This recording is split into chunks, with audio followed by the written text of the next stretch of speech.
sommes là parce que nous avons notre camarade, le frère plutôt Biram Souley Diop, administrateur général du parti, qui a été interpellé cet après-midi dans son bureau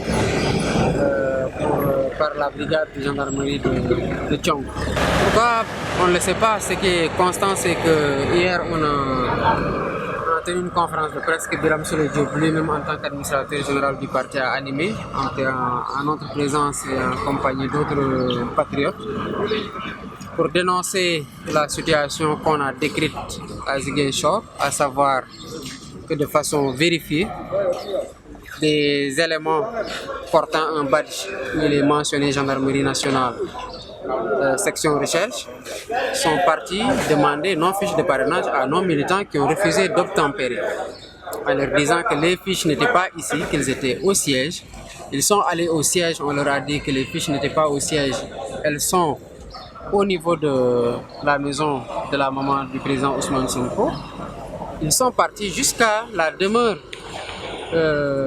familiale de Ousmane pour demander à sa maman de leur remettre les fiches de parrainage que les camarades ont vaillamment collectées massivement à Ziguinchor. Je disais tout à l'heure qu'on va en discuter avec nos avocats pour prendre la meilleure conduite possible par rapport à ce qui s'est passé. Je ne le sais pas, ce que je sais c'est que on ne peut pas le parler. Mais ces avocats nous ont dit que l'audition se passe bien, qu'ils sont en train de lui poser des questions auxquelles il est en train de répondre. Je ne sais pas s'il se porte bien ou mal. Ce que je sais, c'est qu'ils nous ont dit que l'audition se passe bien. Il n'y a pas de raison qu'il ne se porte pas bien, parce qu'en allant répondre à la convocation de la gendarmerie, il se portait bien. Donc s'il ne se porte plus bien, c'est de leur responsabilité, de la responsabilité de ceux qui les ont actionnés pour qu'ils aillent réclamer nos fiches, et ceux qui les ont actionnés pour qu'ils aillent le cueillir dans son bureau, alors qu'ils auraient pu lui servir une convocation en bonne et due forme à laquelle il aurait déféré naturellement. Culture malheureuse. Je pense que, par contre, j'ai entendu dans ses propos des menaces voilées extrêmement graves, parce qu'il a dit, pour le citer, Ousmane Sonko ne perd rien à attendre. Il a dit que dafa yakamti rek na xaar. Lu muy xaar nak ak liñ koy andil. C'est ça qui va déterminer nous aussi ce qu'on va lui servir. Cette intimidation-là ne passera pas. Nous sommes debout et déterminés et résolument engagés à combattre ce système-là. Ça n'a que trop duré.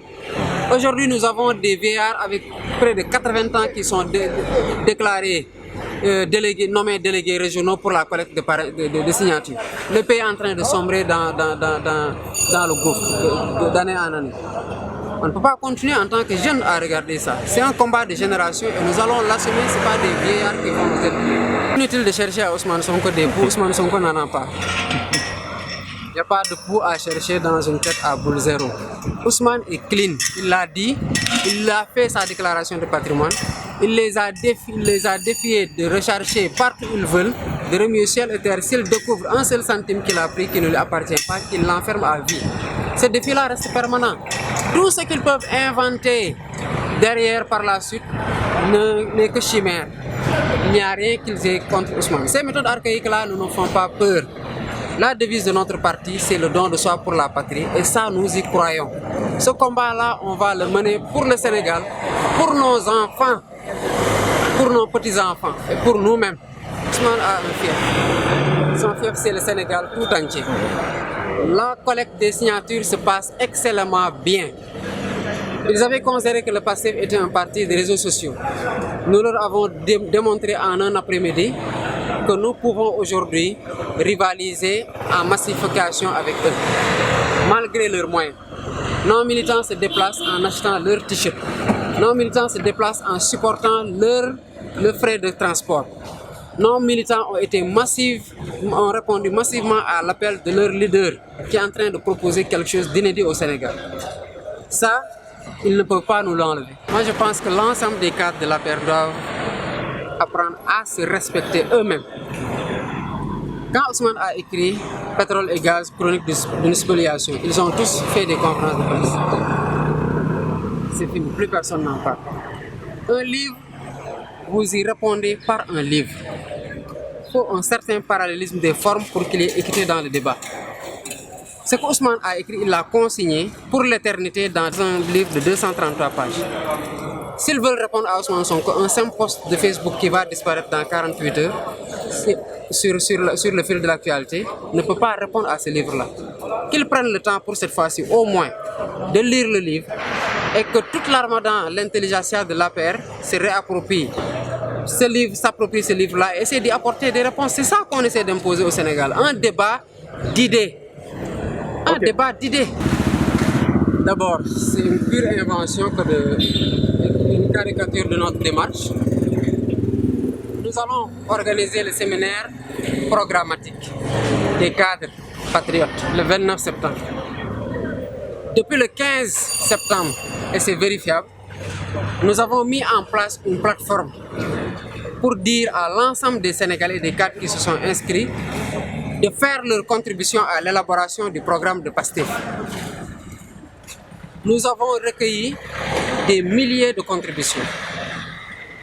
C'est ces contributions-là qu'un comité scientifique est en train d'éplucher pour avoir un document de travail le jour du séminaire.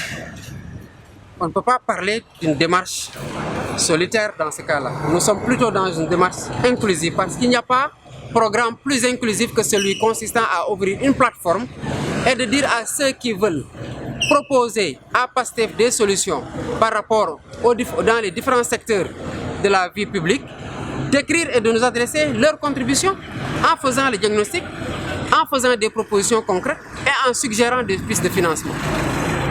Est-ce que dans cette situation-là, on peut parler de démarche solitaire? Naturellement non. Mais ceux qui parlent de ça, qu'est-ce qu'ils ont proposé au Sénégal? Absolument rien du tout. C'est normal, la démarche d'Ousmane Sonko dérange à la fois le problème actuel que le Sénégal a, à savoir Macky Sall et ses alliés, mais le problème, les solutions d'Ousmane Sonko aussi semblent déranger certains qui se présentent comme des alternatives et donc de potentielles solutions dans l'opposition. Mais le débat doit être ouvert. Nous demandons à tout le monde,